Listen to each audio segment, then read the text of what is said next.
غزوہ بدر میں نے بتایا تھا کہ یہ ایک کنویں کا نام تھا۔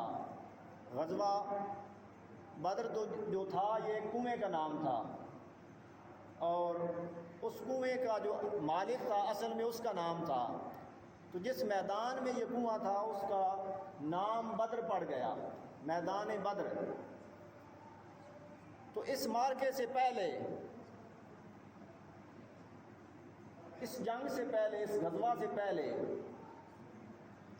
ابو سفیان 1000 مال تجارت کا، اونٹوں کا لدا ہوا قافلہ لے کر شام سے مکہ کی طرف جا رہا تھا۔ آقا علیہ السلام جب مدینہ پہنچے، مکہ والوں نے آپ کو مکہ سے نکال دیا۔ آپ جب مدینہ تشریف لائے تو میرے آقا نے مدینہ پہنچ کر ایک اسلامک اسٹیٹ قائم فرمائی، ایک اسلامی ریاست قائم فرمائی، ریاست مدینہ وہ قائم فرمائی۔ مکہ والوں نے آپ کو اس لیے نکالا تھا تاکہ یہ اسلام یہیں ختم ہو جائے اور یہ تحریک ادھر ہی ختم ہو جائے۔ مگر میرے آقا جب مدینہ تشریف لائے تو مدینہ پہنچ کر میرے آقا نے وہاں ایک ریاست قائم فرمائی، ریاست مدینہ، اور پھر میرے آقا اس ریاست مدینہ کے سربراہ بن گئے، اور اس علاقے کے تمام قبائل اور یہودی آقا علیہ السلام کے انڈر آ گئے، حضور کے تابع ہو گئے۔ اب اسلام دن بدن ایک بڑھتی ہوئی طاقت بننے لگا۔ جب اسلام ایک بڑھتی ہوئی طاقت بننے لگا تو یہ چیز کفار مکہ کو اچھی نہ لگی، ان کو جلنے پر مجبور کر گئی۔ ان کے لیے اسلام کا طاقتور ہونا، قوتور ہونا، یہ ناقابل قبول بھی تھا اور ناقابل برداشت بھی تھا، اس لیے کہ وہ پھر جنگی تیاریوں میں لگ گئے۔ کفار مکہ جنگی تیاریوں میں لگ گئے، اور جتنا وہ مال تجارت بیچتے اس سے جو نفع حاصل ہوتا اس کا کچھ حصہ وہ جنگی بجٹ کے طور پر رکھ لیتے، اس سے وہ اسلحہ خریدتے اور دیگر جنگی ساز و سامان خریدتے۔ جتنا ہر مال تجارت میں سے جتنا انہیں حصہ ملتا اس کو الگ کر لیتے اور اس کا وہ جنگی سامان خریدتے۔ تو وہ اس تیاری میں لگے ہوئے تھے کہ جب ہم طاقتور ہو جائیں گے تو اسلام پر حملہ کریں گے اور اسلام کو معاذ اللہ تباہ کر دیں گے، کچل دیں گے، یہ ان کا نظریہ تھا۔ ادھر آقا علیہ السلام جب مدینہ پہنچے، مدینہ پہنچ کر میرے آقا نے اپنے ایک لشکر کو حکم دیا کہ تم قریش مکہ کی اور کفار مکہ کی اقتصادی ناکہ بندی کی جائے۔ ان کے جو ٹریڈ کے راستے تھے، تجارتی راستے تھے جہاں سے ان کا مال غنیمت اور مال تجارت جاتا تھا، ان کی ناکہ بندی کی جائے۔ تو اس ناکہ بندی کے تحت، اس ناکہ بندی کے پیش نظر ابو سفیان جو 1000 مال تجارت سے لدے ہوئے اونٹوں کا قافلہ لے کر شام سے مکہ کی طرف آ رہا تھا، تو اس نے راستے میں ایک غلط خبر سرداران قریش کو بھیج دی کہ مجھے مسلمانوں نے روک لیا ہے، حملہ کر دیا ہے اور ہمیں گھیر لیا ہے۔ بس یہ خبر پہنچنے کی دیر تھی، سرداران قریش کفار مکہ وہ مسلح ہو کر 1900 سے لے کر 1000 کا لشکر لے کر، مسلح لشکر لے کر وہ وہاں پہنچ گئے۔ اب کفار مکہ کے 2 لشکر ہو گئے۔ ایک لشکر وہ تھا جو 1000 مال تجارت سے لدے ہوئے اونٹوں کا قافلہ تھا، اور دوسرا لشکر ان سرداروں کا لشکر تھا جو مال تجارت جو ان کے بلاوے پر آیا تھا، اور وہ فل تیار ہو کے، لیس ہو کر، جنگی سامان کے ساتھ فل تیار ہو کے آئے تھے۔ 2 قافلے ہو گئے۔ آقا علیہ السلام کو جب اپنے ذرائع سے پتہ چلا تو آقا علیہ السلام نے صحابہ کرام کو فرمایا اٹھو چلیں۔ آقا علیہ السلام صحابہ کرام کو لے کر نکل پڑے۔ جب نکلے تو صحابہ کرام میں دو طرح کی سوچ تھی۔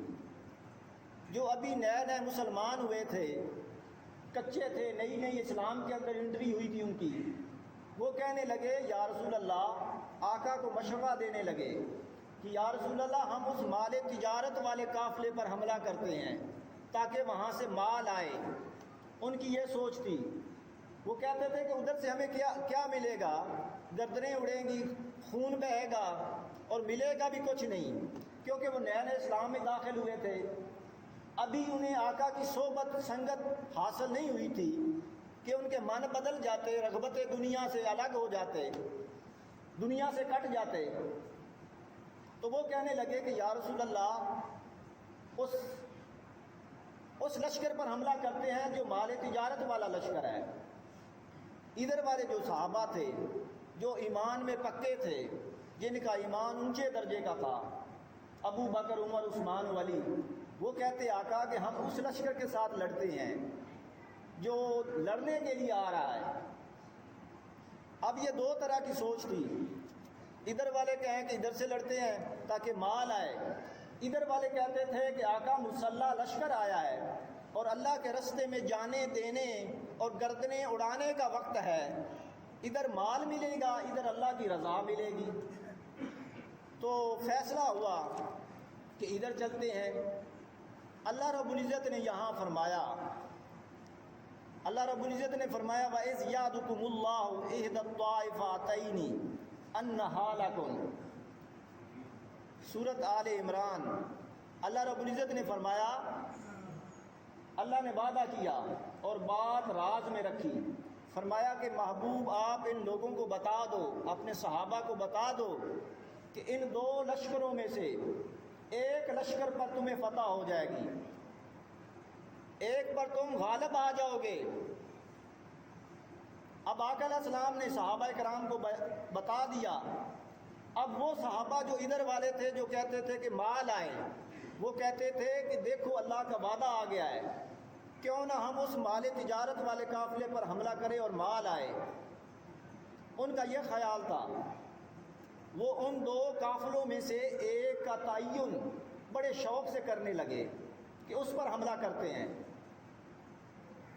تو ادھر جو قافلہ تھا مال تجارت والا، اس کا کمانڈر تھا ابو سفیان، اور جو مکہ سے لیس ہو کر مسلح ہو کر لشکر آیا تھا لڑنے کے لیے، اس کا کمانڈر تھا ابو جہل۔ اب یہ دو قافلے پہنچ گئے۔ اب اللہ رب العزت نے یہاں راز کھول دیا اور اللہ رب العزت نے فرمایا کہ اے میرے محبوب اپنے غلاموں سے فرما دیں کہ ہم خوب دیکھنے والے ہیں، ہم خوب دیکھنے والے ہیں۔ تم کیا چاہتے تھے؟ تم چاہتے تھے کہ اس مال تجارت والے قافلے پر حملہ کریں تاکہ مال آئے، اور ہم چاہتے ہیں، یعنی تمہارا مولا چاہتا ہے کہ تمہیں بڑے لشکر کے ساتھ تمہارا ٹکراؤ ہوئے، تم بڑے لشکر کے ساتھ ٹکراؤ۔ آقا علیہ السلام نے جب یہ فرما دیا، اب وہ صحابہ جو ادھر والے تھے، جن کے من میں تھا کہ مال آئے، جب یار کا پیغام سنا مولا کا، تو وہ بھی ادھر آ گئے۔ انہوں نے کہا کہ مولا کے تھے تو وہ مسلمان، ہو تو یار کے گئے تھے نا، بے شک وہ نئے نئے مسلمان ہونے والے لوگ تھے، مگر جب انہوں نے مولا کا یہ پیغام سنا کہ مولا چاہتا ہے، تمہارا رب چاہتا ہے کہ تم اس لشکر کے ساتھ ٹکراؤ، تو وہ بھی ادھر آ گئے۔ اب یہ لشکر بھاری ہو گیا، یعنی صحابہ کرام جو ادھر لڑنا چاہتے تھے وہ بھاری ہو گئے۔ انہوں نے کہا، آقا علیہ السلام سب سے مشاورت لی، صحابہ کرام نے خطاب کیا، سیدنا فاروق اعظم نے خطاب کیا، سب نے اپنا اپنا مشورہ دیا کہ آقا ہم اس قافلے پر حملہ کرتے ہیں۔ تو پھر سارے صحابہ چل پڑے۔ حدیث پاک میں آتا ہے 16 رمضان کو آقا علیہ السلام نے اس میدان کے قریب پڑاؤ کیا۔ جب پڑاؤ کیا تو میرے آقا نے اپنے دو صحابہ کو جاسوسی کرنے کے لیے، رکی کرنے کے لیے بھیج دیا کہ جاؤ تم جاسوسی کر کے آؤ، معائنہ کرو۔ وہ دو صحابہ گئے اور جا کے ان کا ایک بندہ پکڑ کے لے آئے اور آقا علیہ السلام کے سامنے بٹھا دیا اسے۔ میرے آقا نے خود ان سے سوالات کیے۔ میرے آقا نے اس سپاہی سے پوچھا کہ بتا مکی فوج کہاں لگی ہوئی ہے، وہ کہاں بیٹھی ہے؟ اس نے کہا کہ وہ فلاں ٹیلے کے پیچھے بیٹھی ہے۔ پھر میرے آقا نے سوال کیا اس شخص سے، بتا مکہ والوں کی تعداد کتنی ہے؟ اس نے کہا کہ ایگزیکٹ مجھے معلوم نہیں، صحیح تعداد مجھے معلوم نہیں، مگر ہے وہ کافی۔ پھر میرے آقا نے پوچھا بتا ان کے پاس ساز و سامان کتنا ہے، جنگی سامان کتنا ہے؟ اس نے کہا یہ بھی مجھے معلوم نہیں، مگر ہے کافی ان کے پاس۔ پھر میرے آقا نے پوچھا بتا وہ دن میں کتنے اونٹ ذبح کرتے ہیں کھانے کے لیے؟ آقا آپ کے فہم پر قربان جائیں، حضور ان کی تعداد کا جائزہ لینا چاہتے تھے کہ آیا یہ کتنی تعداد میں آئے ہیں۔ میرے آقا نے پوچھا کہ اے شخص بتا وہ دن میں کتنے اونٹ ذبح کرتے ہیں کھانے کے لیے؟ اس نے کہا ہاں یہ بات مجھے معلوم ہے، وہ دن میں تقریباً 9 سے 10 اونٹ ذبح کرتے ہیں۔ میرے آقا نے موڑ کر صحابہ کی طرف اپنا چہرہ کیا اور فرمایا کہ اے میرے غلاموں وہ 900 سے لے کر 1000 کی تعداد میں آئے ہیں۔ میرے آقا نے جائزہ لا کر بتا دیا اپنے صحابہ کو کہ وہ 900 سے لے کر 1000 کی تعداد میں آئے ہیں۔ پھر میرے آقا نے ان سے سوال کیا اس شخص سے جس کو وہ پکڑ کے لائے تھے۔ میرے آقا نے پوچھا کہ اس لشکر میں کتنے بڑے سردار آئے ہیں، ان کے بڑے بڑے سردار وہ کون کون سے آئے ہیں؟ تو اس نے نام گنوائے۔ اس نے کہا کہ ایک ابو جہل ہے، ایک امیہ بن خلف ہے، اور ایک عباس بن عبد المطلب ہے، اور ایک سہل بن عمر ہے، ایک عقبہ بن ربیہ ہے۔ اس نے موٹے موٹے سرداروں کے نام گنوائے کہ یہ وہ لوگ آئے ہیں اس قافلے کے اندر۔ آقا علیہ السلام نے فرمایا صحابہ کرام سے اے میرے غلاموں، مکہ والوں نے اپنے سارے جگر گوشے اٹھا کر تمہاری طرف پھینک دیے ہیں، مکہ والوں نے اپنے بڑے بڑے سردار تمہاری طرف پھینک دیے ہیں، اٹھو اور کاٹ کے رکھ دو۔ آقا علیہ السلام نے اپنے صحابہ کو جذبہ دیا